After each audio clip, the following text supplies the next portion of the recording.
On a cool Saturday afternoon in April of 2014, 60-year-old Gary Terrell was crouched down in the dirt, pulling weeds from his beautiful backyard garden. Even though it was only about 50 degrees Fahrenheit, Gary could still feel a bead of sweat dripping down his forehead. Gary also felt a slight ache in his back, and he laughed at himself because digging in the dirt apparently was not as easy as when he was younger. But even with the sweat and the muscle aches, there was still no place Gary would rather be than in his garden on a pretty spring day.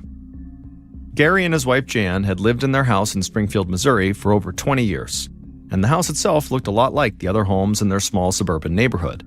It was red brick with a large first floor and a basement, but the landscaping at Gary and Jan's house made it stand out from all the other houses in the area. Landscaping had always been a passion for Gary and Jan. They had spent years working on their flower and vegetable gardens in the back, and they had filled the front yard with plants and various design accents like a concrete bench with cupids and hearts carved into it. Gary slipped off his gardening gloves, stood up, and stretched out his back. Gary was average height with graying hair and a receding hairline. Gary heard the back door open, so he turned and he saw his wife Jan walking towards him. She was carrying a glass of water, and she had a big smile on her face like she usually did. Jan was 61 years old. She had brown hair down to her shoulders, and she wore glasses. When Jan reached Gary, she handed him the glass of water and told him he should really take a break. So they sat down together on a bench, and they talked about what else they could plant to add even more color to their gardens. Then Jan took Gary's hand, and they sat there quietly, just looking out over their perfect yard. The truth was, the garden was much more than just another landscaping project to Gary and Jan. It had been like a sanctuary to them for years. Gary and Jan had met and fallen in love over 30 years earlier in the 1980s. Soon after they had gotten married, they started a family, first welcoming their daughter Jessica, and then their son Jimmy. But when Jimmy was only a toddler, Gary and Jan had gotten the worst news they could imagine. Their little boy had been diagnosed with cancer. After Jimmy's diagnosis, Gary and Jan had moved to the house in Springfield to be closer to medical facilities for their son's treatments. But unfortunately, at the age of 3, Jimmy had passed away. Gary and Jan knew they would never get over the death of their son. But the garden they started in the backyard of their home became their quiet, beautiful place where they could go and sit and remember their son. And soon, it became a place where they could retreat from stress and pain and just spend time together. It really was their sanctuary. Over the years, Gary and Jan had started to heal as best as they could from the terrible loss of their son, and they both turned their grief into a desire to help others. Gary had dedicated his life to education and working with children. He had been a history teacher, a school principal, and then he had gone on to serve as the assistant superintendent in his school's district. Jan volunteered her time sewing and crocheting for cancer patients, and even though nobody other than Gary knew, Jan also paid for milk and food items at the local school cafeterias to help cover the costs for kids who couldn't afford to buy those things on their own. And even after Gary had retired from working in the school district for decades, he wanted to remain an educator.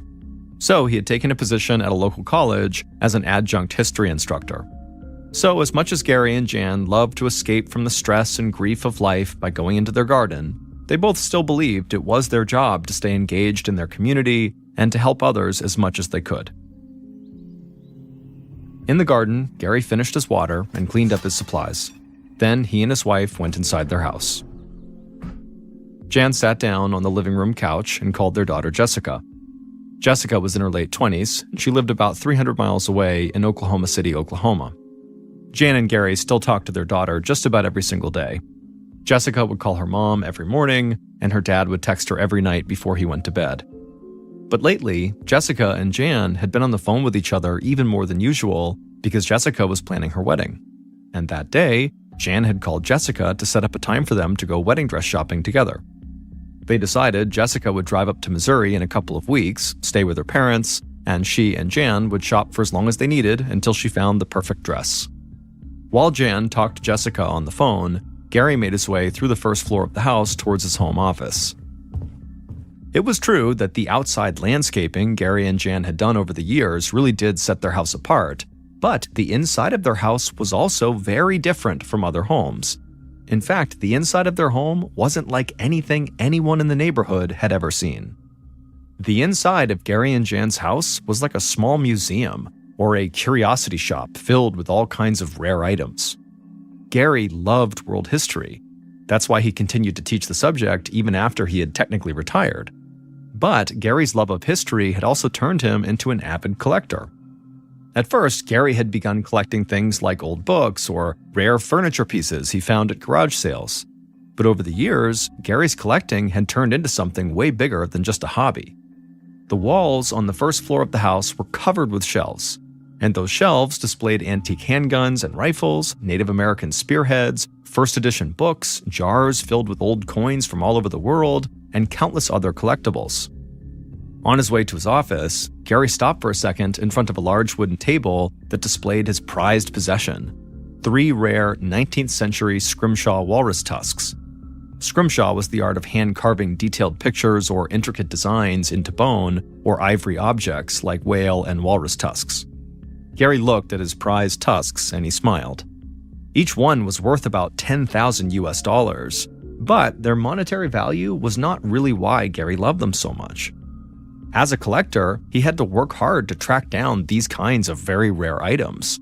He combed through catalogs, visited antique dealers, talked to other collectors, and still went to local garage and estate sales in search of rarities. So these 3 scrimshaw tusks represented a lot of time and effort by Gary. And the artwork and craftsmanship of these 3 pieces just totally blew Gary away. Gary stepped away from the walrus tusk display, walked down a hallway, and went into his office. The shelves in his office were overflowing with books. Some were hard to find and long out of print, and others were just books about history that Gary enjoyed reading. Gary sat down at his desk, and he reached over into a jar that was filled with all these silver coins. Like the walrus tusks, most of these coins were very rare and worth a lot of money, and Gary was on a mission to catalog all of them.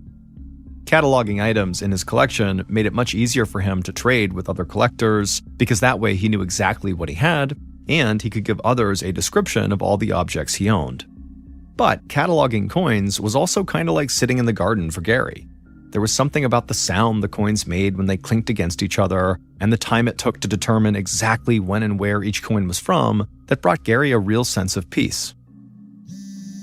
Gary wasn't sure how long he'd been sitting at his desk cataloging these rare coins when his phone buzzed in his pocket and it sort of snapped him out of his peaceful trance. He grabbed his phone and glanced down at the number that was calling him, and he saw it belonged to one of his closest friends, Mark Porter. Mark had been the superintendent of the school district back when Gary was the assistant superintendent, and the 2 men had gotten along really well. It turned out that Mark shared Gary's interest in collecting coins, so the 2 men had remained close friends even after they both had retired. Gary and Mark talked for a few minutes about maybe getting together for dinner soon, and then Mark asked how Gary's work with his latest coin collection was going. The truth was, Mark loved that Gary had this huge collection to spend his time on, but Mark also worried that Gary was a little naive about the world he'd been drawn into. Most collectors and antique dealers were like Gary. They were good people who just had a real love of history.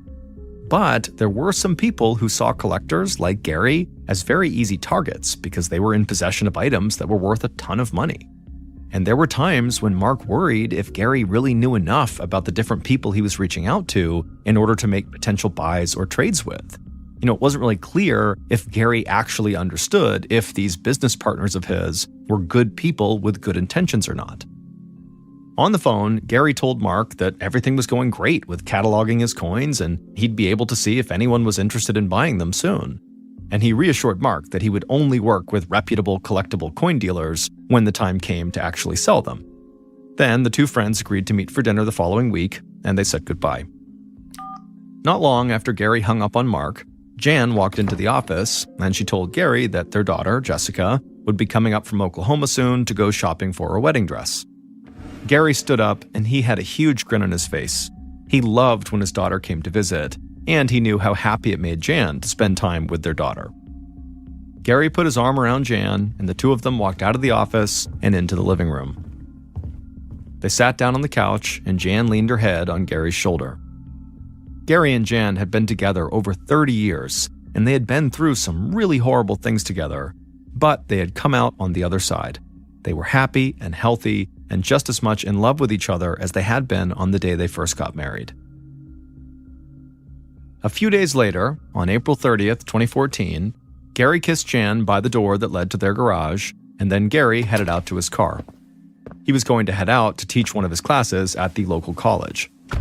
Jan watched as Gary pulled out of the garage and headed down the driveway, and then once he was gone, Jan shut the garage door and then walked back inside into the living room.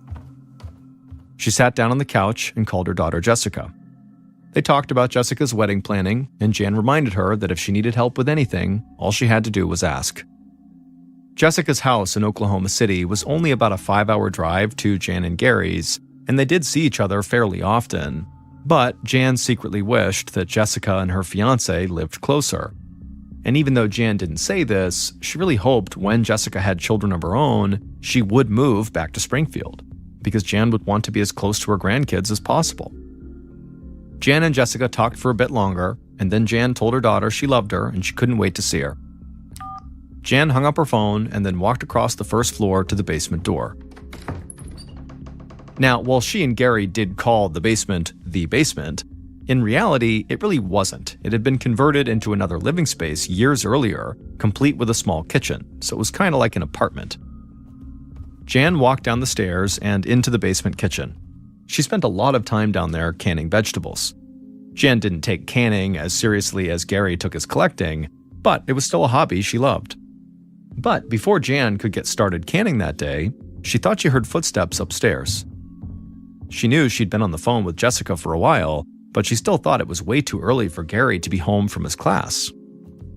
Jan walked over to the basement steps and called upstairs to see if maybe Gary was there, but nobody called back. Then Jan heard heavy footsteps running across the floor right above her, and suddenly her breath was caught in her chest and she felt scared. Then the basement door at the top of the stairs swung open, and Jan looked up and saw someone running down the stairs right at her.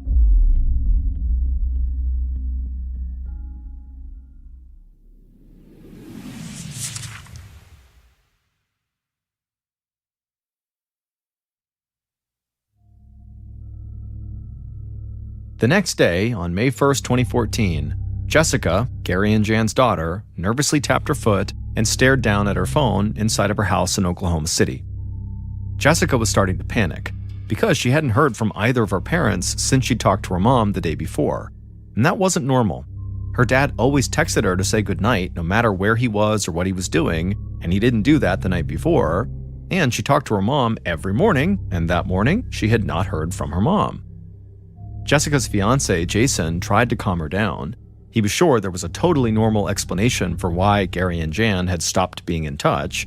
Maybe they fell asleep early the night before and maybe slept in this morning. But Jessica just couldn't believe that. She knew something was wrong, and so she couldn't relax.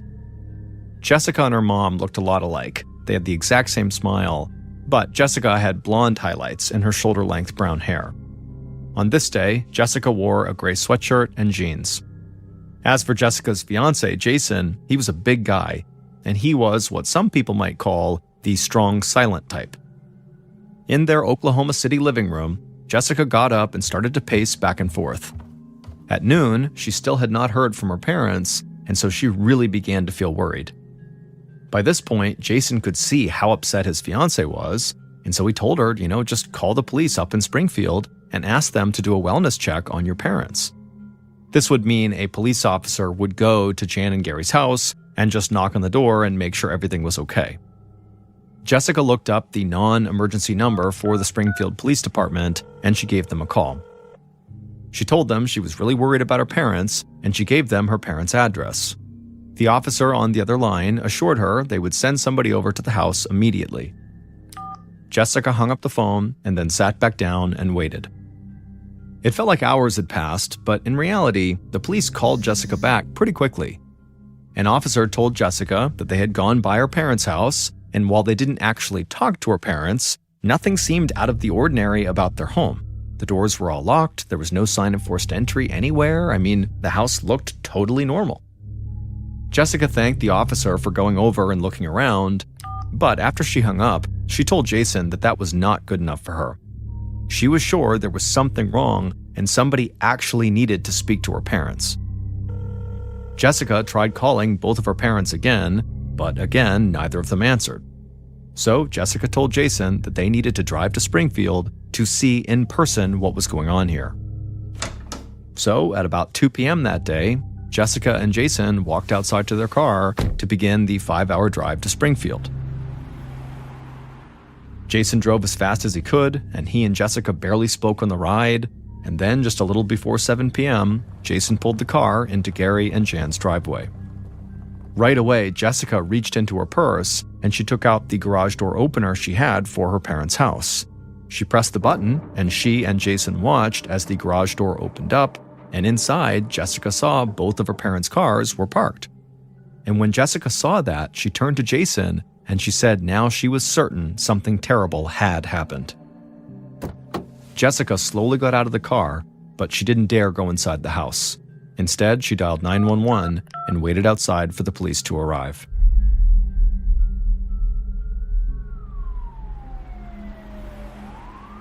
A few minutes after Jessica called 911, a police cruiser arrived in front of the house. 2 uniformed officers stepped out of the car and approached Jessica and Jason, who were still standing outside in front of the house. The officers saw the garage door was open and that there were 2 cars parked inside. The officers asked Jessica and Jason if either of them had gone into the house. Jessica said they hadn't, but she was sure something was wrong. She also told them the door that led into the house from the garage was always unlocked. The officers told Jessica to wait outside, and then they walked into the garage. Jessica was right. The door in the garage leading into the house was unlocked. So the officers walked through that door into the house and made their way down a hallway towards the front of the house. And not far from the front door, they saw a man's body lying in a pool of blood with a gunshot wound to his chest. As soon as they saw this, one of the officers called into the station, and then both officers drew their guns and began slowly making their way through the rest of the first floor. The officers were tense. They had no idea if the shooter was still in the house. They didn't find anyone else on the first floor, so they made their way to the basement door, they opened it up, and began going down the stairs, again with their guns drawn. But before even making it halfway down the steps, the officers saw another body. It was a woman lying face down on the floor below. Even from a distance, they could see a gaping wound in the back of her head. Later that evening, Jessica and her fiancé Jason were still anxiously waiting outside. But this whole time, they had stood there and watched multiple police cruisers arrive one after another, and they had watched as police officers blocked off Jessica's parents' house with yellow police tape. One officer had told Jessica and Jason that 2 bodies had been found inside of the house, but those bodies had not been identified yet. However, Jessica knew it had to be her parents, and she'd be right. In the darkness, Jessica watched another car pull up in front of the house. This one was not a police cruiser, but a sedan. And out of the sedan came 2 tall, thin men wearing suits with buzzed brown hair. In the low light, the 2 men could easily pass as brothers. The men approached Jessica and Jason and introduced themselves as detectives Chris Barb and Neil McCamus of the Springfield Police. Like the first officers on the scene, the detectives learned that Jessica and Jason had not gone inside of the house before or after they called 911.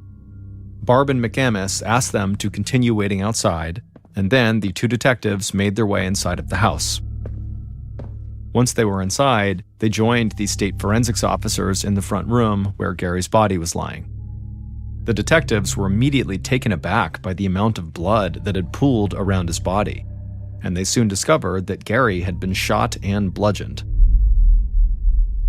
While this type of violence was shocking to see, even for these experienced detectives, there were a couple of other things about the scene that really stood out to them. Gary's pants were pulled down to about the middle of his thighs, but Barb and McCamus didn't think it looked like someone had tried to undress Gary. Instead, they thought maybe someone might have dug through Gary's pockets after he was dead, and Gary's pants had sort of slipped off his waist. But Gary's pants being down were not remotely the strangest aspect about the scene. Forensics officers had found white dust and flakes all over Gary's body. It was clear to investigators that the dust was not cocaine or any other kind of drug, but they had no idea what it was. So, as forensics officers collected samples of the white dust for testing, detectives Barb and McAmis followed a uniformed officer across the first floor and down to the basement. At the bottom of the stairs, another forensics officer was crouched over Jan's body. Barb asked if the wounds on Jan's body matched the ones on Gary upstairs, and the officer said only partially, because Jan had not been shot like Gary had been. Barb and McAmis crouched down, and just like upstairs, they saw the same white dust and flakes.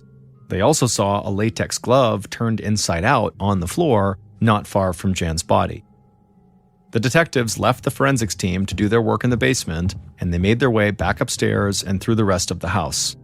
Eventually, they went into the garage, and they saw a concrete floor-to-ceiling tornado shelter standing in the corner. Garage shelters like that were pretty common in the area because Missouri was part of what's often called Tornado Alley, an area of the United States that experiences a ton of tornadoes. But detectives Barb and McAmis noticed something strange about this tornado shelter right away. A combination lock had been added to the structure. While locks were not out of the ordinary for outdoor shelters, they weren't that common in garage shelters. Because the idea that during a tornado, people would rush into their garage to get in their shelter and then have to fiddle around with a lock first just felt really unnecessary. And so Barb and McAmis walked over to the shelter to get a better look at this lock. And when they got there, it was clear someone had struck that lock over and over again in a failed attempt to get it to open. So the detectives were pretty sure that Gary and Jan had converted this tornado shelter into a sort of safe, hence the lock. And then whoever had killed them had then tried to break into this safe, meaning whoever had killed them knew Gary and Jan had converted the shelter into a safe. They knew where the safe was, and they very likely had an idea of what was inside of it. And so, for detectives Barb and McAmis, there was now one very obvious suspect: Gary and Jan's daughter, Jessica, who had apparently been so worried about her parents that she drove 5 hours to check on them, but apparently not worried enough to actually go inside the house.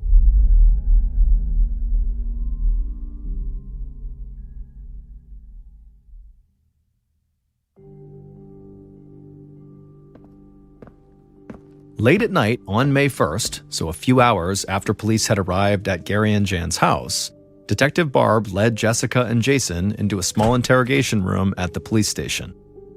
Barb motioned to a small wooden table that was pushed up against a wall that looked like it hadn't been repainted in decades.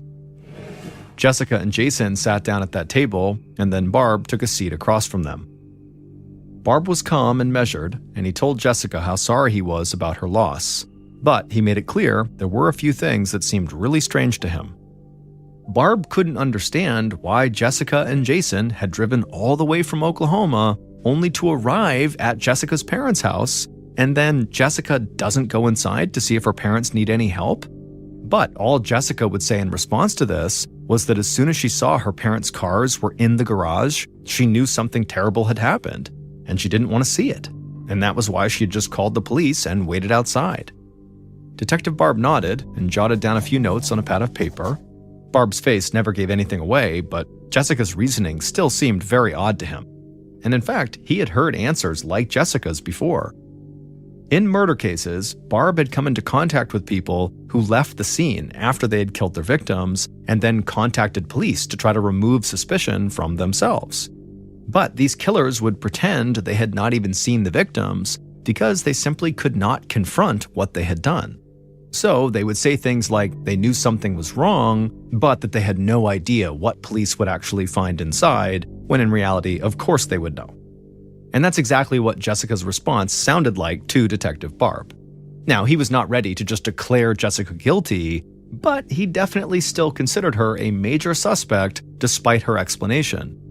Because in addition to her strange behavior at the house, Barb and his team had discovered some very important information since they had arrived at Jan and Gary's house that really only began to point more suspicion at Jessica.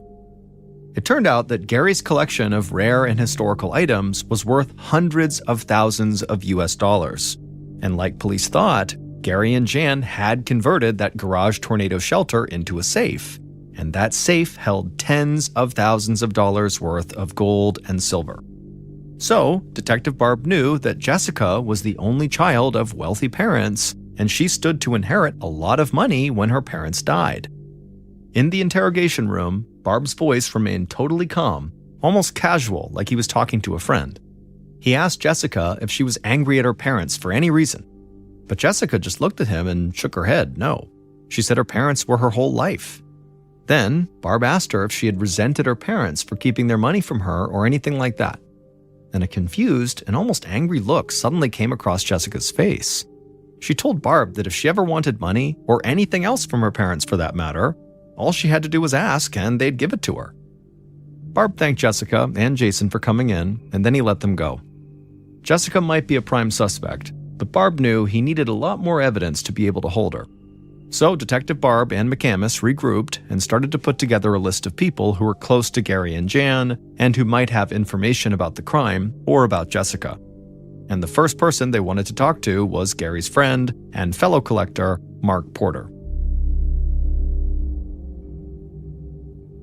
At 7 p.m. on May 2nd, the day after Gary and Jan's bodies had been discovered, Mark Porter sat in an interrogation room similar to the one Jessica and Jason had been in the day before. Mark was 53 years old, and he was tall and handsome with salt and pepper hair. Detective Barb was once again handling the interview, and he asked Mark if he knew of any friends or family that might have wanted to harm Gary and Jan. But Mark shot down that idea right away. People in the community loved Gary and Jan because they both spent so much of their time helping other people. And Mark said as for their daughter, Jessica, she loved her parents and had a great relationship with them. Before Barb could press him further, Mark said there was a much more obvious path investigators should be following. Mark said he was almost positive that Gary and Jan had been killed because of something having to do with Gary's collection. And he added that someone could have stolen stuff from Gary worth thousands of dollars, and it would be almost impossible to know it was missing because Gary had amassed such a large collection of all different kinds of rare items.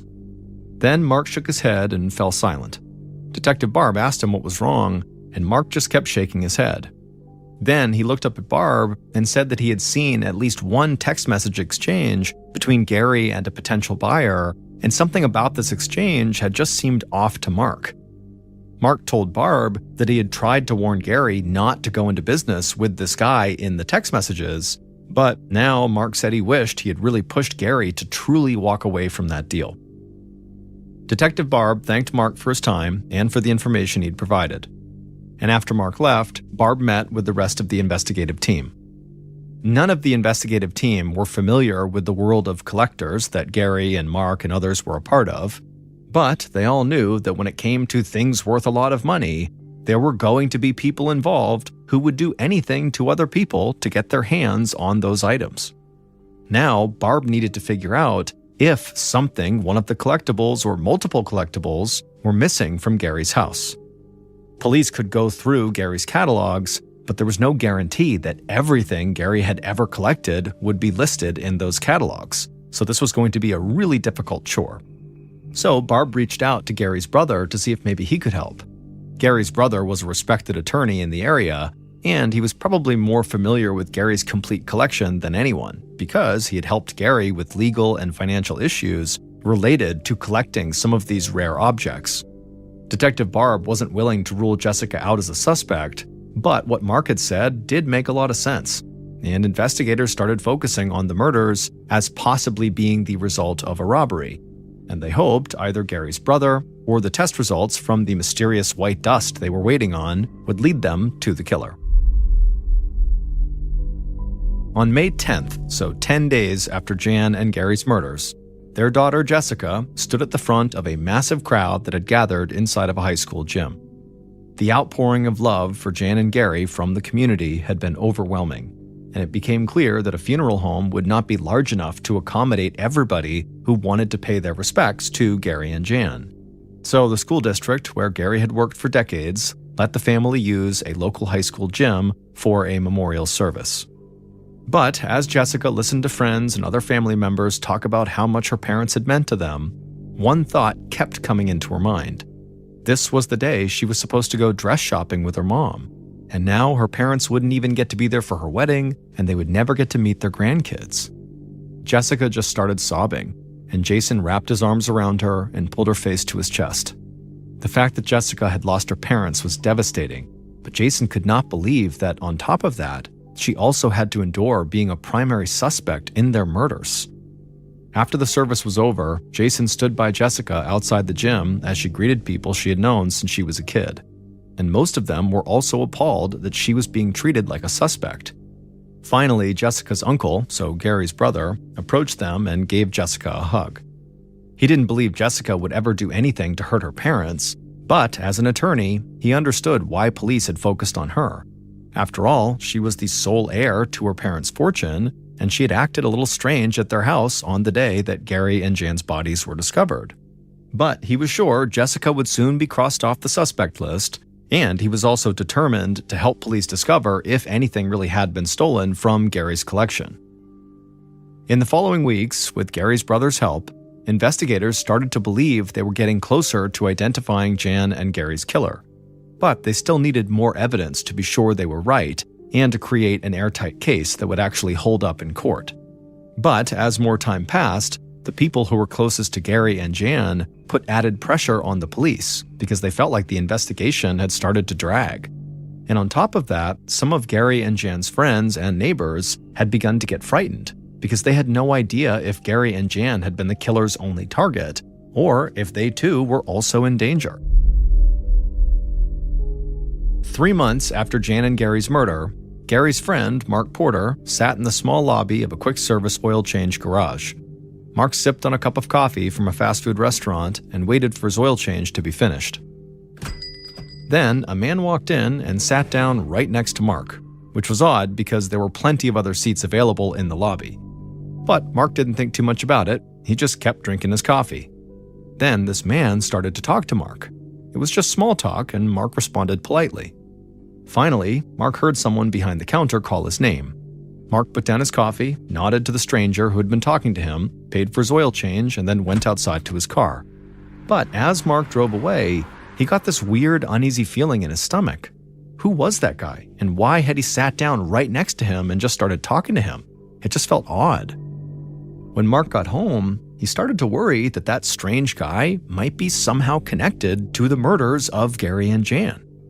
But as Mark continued to fret over the next few days about this mystery guy and what he meant, Detectives Barb and McAmis decided they were ready to make an arrest.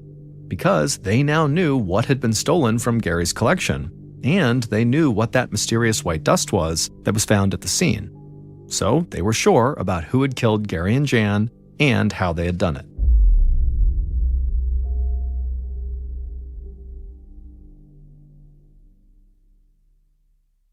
Based on evidence found at the murder scene, interviews conducted throughout the investigation, and the test results from the white dust and flakes found inside of Gary and Jan's home, here is a reconstruction of what police believe happened on the night of April 30th, 2014, when someone murdered Gary and Jan Terrell.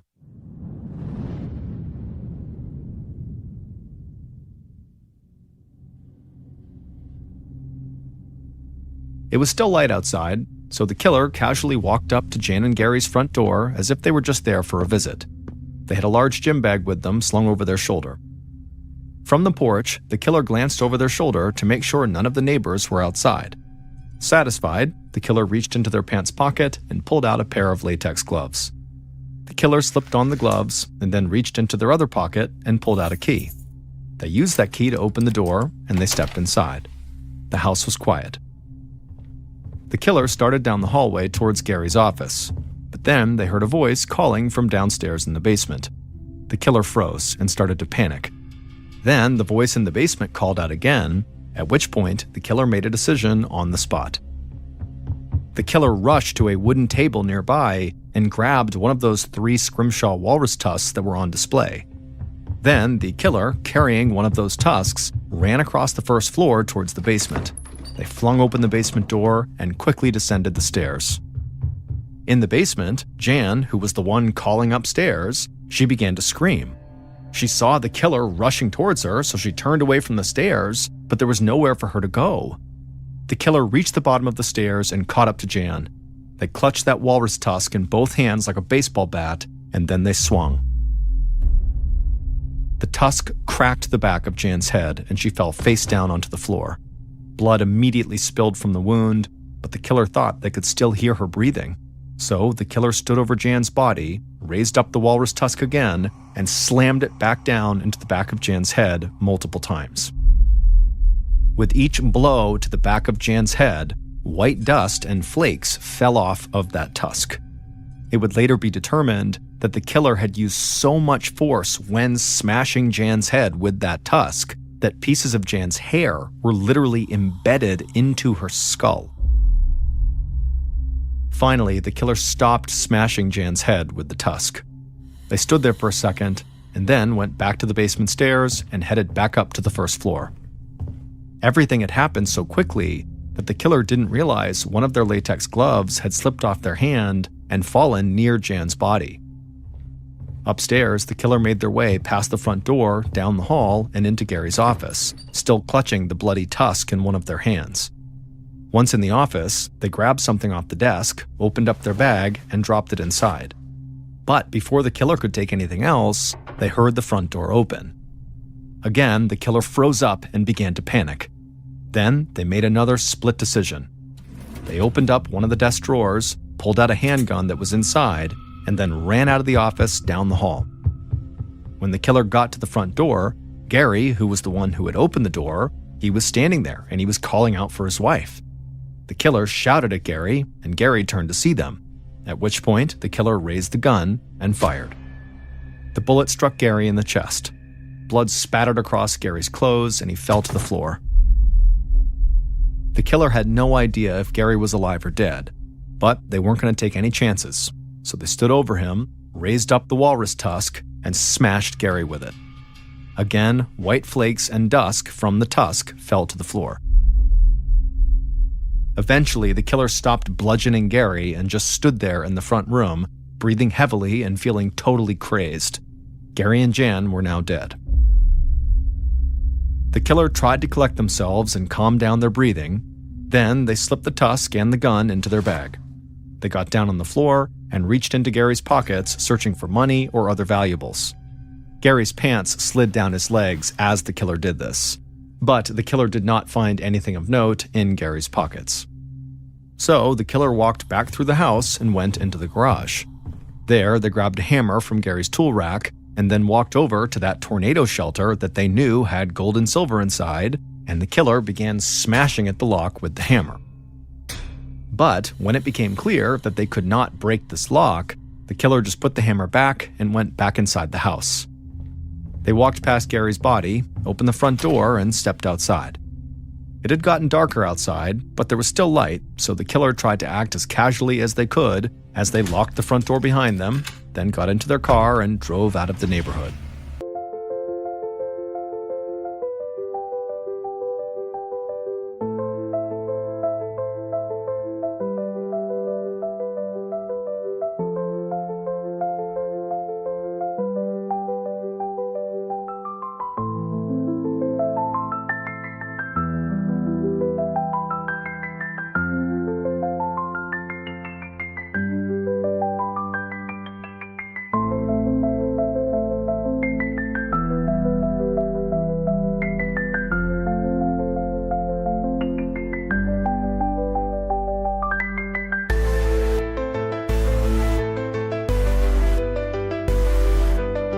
Later that night, the killer sat down on the couch in their home, reached into the bag they had brought to Gary and Jan's house, and took out the item they had stolen from Gary's desk. It was a jar that was filled with old coins. The killer wished they could add these coins to their own collection, but instead, the killer would sell these coins as fast as they could. Mark Porter, Gary's friend and former co-worker, had been the one who murdered Gary and Jan. It would turn out Mark was in massive debt due to gambling losses and other poor financial decisions. And weeks before the murder, he had asked his friend Gary to borrow a staggering $250,000. Gary had been totally stunned by this request. He thought Mark was doing really well financially, and he had no idea why Mark would assume that he, Gary, had enough money to just casually give away $250,000, and so Gary had said no. Mark had said he understood and that he wouldn't press Gary anymore about the loan, but in reality, Mark had actually decided that he would go into Gary and Jan's house when Gary was off teaching a class so he could raid Gary's collection himself for some of his more high-end items and then sell them on the collector's market. Being a coin collector himself, Mark knew the worth of Gary's very rare coin collection, and he also knew the worth of a lot of the other items Gary had. So, on April 30th, Mark made his way into Gary and Jan's house to do this robbery. Investigators don't know if he stole the key he used to get inside, or if maybe Gary and Jan had given him the key since he was a friend, but either way, that was how he got in with that key.